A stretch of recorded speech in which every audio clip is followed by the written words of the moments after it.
Vitesse 387 km/h, c'est sa vitesse maximale. On est à 320 km/h parce qu'on ne fatigue pas la machine et on prend soin d'un avion.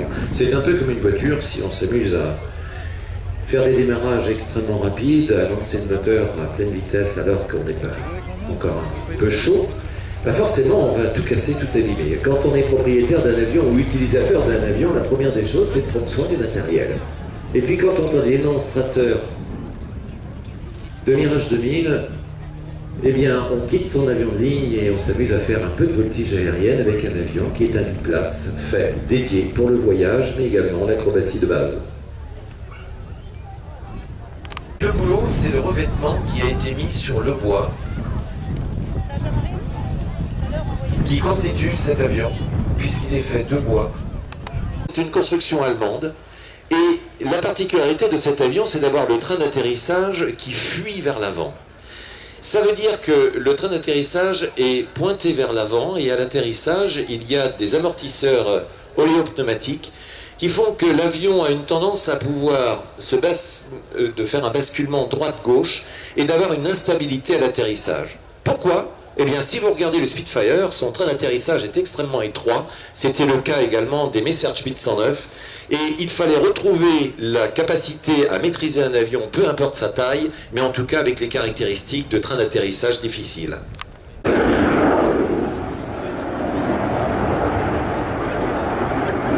À l'arrière, deux grosses lampes rouges, la post-combustion est alimentée, c'est-à-dire qu'on a un maximum de puissance. Pas de vitesse.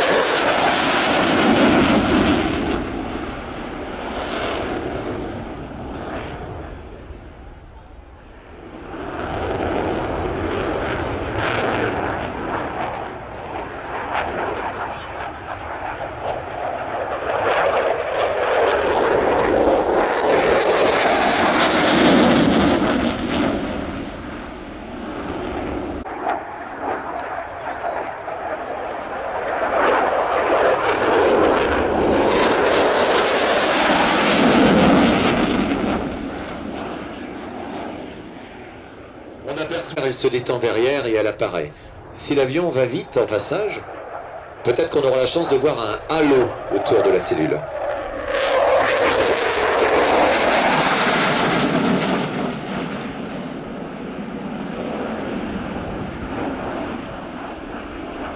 On a fait un virage, on a cassé la vitesse, on sort le train et on revient se poser. Sa vitesse maximale, 2400 km/h.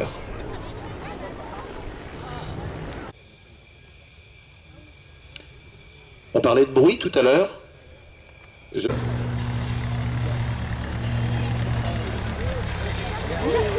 Zoul, il est champion de France depuis 3 semaines.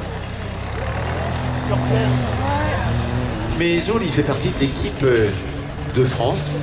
Et l'équipe de France qui défend les couleurs au championnat du monde sur des vols extrêmes. C'est-à-dire qu'il y a différentes catégories dans le monde de la voltige. Et les catégories font qu'on est débutant, un peu confirmé, encore plus confirmé, ou carrément toute catégorie, c'est le cas. Voilà, c'est Zoul. Mais c'est également toute l'équipe. L'avion, c'est le fils, François Dubreuil, qui a acquis cet avion pour faire de la voltige aérienne.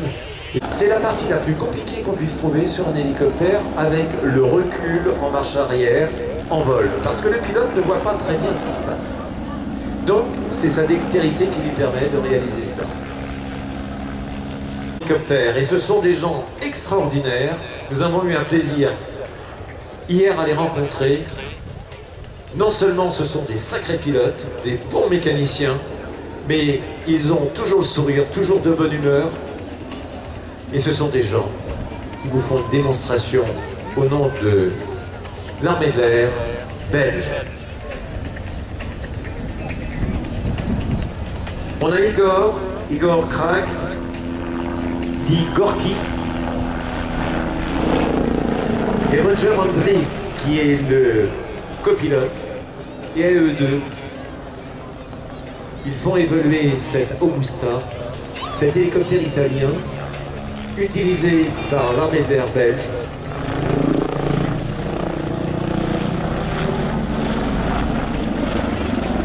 Et cet hélicoptère est utilisé un peu à l'équivalent de ce que l'aviation légère de l'armée de terre en France fait. Avec cet hélicoptère, on y met des paniers de roquettes, ou on y met un mitrailleur de sabord, où on y fait de la reconnaissance, on fait du vol de nuit, on fait du vol dans les nuages. On emmène des commandos derrière les lignes, et donc la zone de travail habituelle de ces pilotes d'hélicoptères se situe entre 0 mètres et, on va dire, 100 mètres. Et quand ils sont à 100 mètres, en règle générale, c'est qu'ils sont très hauts. En règle générale, ils volent plutôt à 10-20 mètres du sol. Et si vous regardez devant l'hélicoptère, il y a un rostre, c'est-à-dire une espèce de pic qui sort. Et bien ce pic, c'est pour couper des câbles électriques. Parce que lorsqu'on est à 30 mètres et qu'on vole de nuit avec des jumelles, qu'on appelle des jumelles de vision nocturne, eh bien il arrive parfois qu'on ne voit pas le câble électrique et donc il faut le couper pour éviter de s'en mêler dedans et de terminer tout pas bien. À 270 degrés, c'est-à-dire un 3/4 de tour.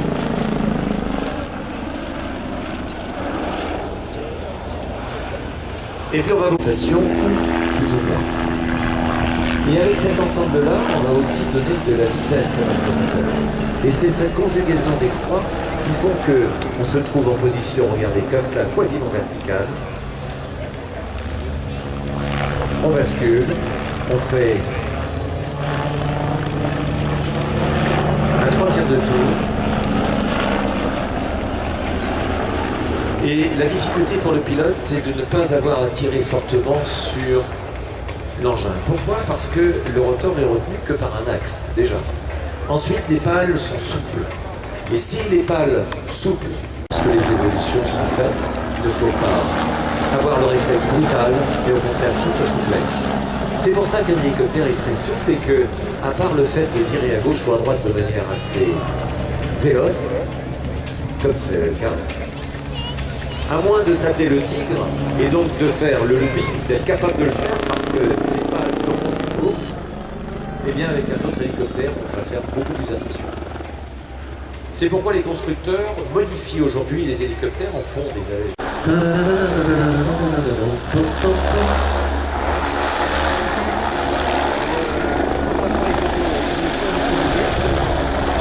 Et si vous avez vu un organiste jouer avec les pieds, les mains et les tirettes en même temps, c'est là. C'est maintenant.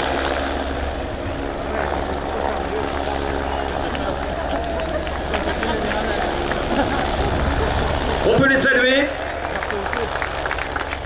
On lève la main. C'est le signe des pilotes. Parce que ça fonctionnait au gaz. Mais il n'y avait pas un grand contrôle de ce qu'on appelle la T4, c'est-à-dire la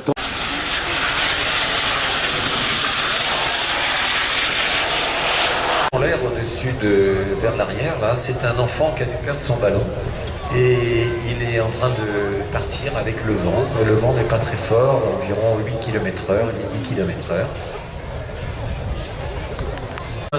À votre bras, eh bien vous faites partie de ces gens de l'aviation. Vous avez du reste un stand qui se trouve environ en face du hangar de La Roche-sur-Yon. Eh bien, il y a un grand stand où c'est marqué également Suzuki, les voitures Suzuki qui équipent la patrouille de France aujourd'hui et tout au long des meetings aériens. Et puis il y a les montres Hamilton avec un superbe stand.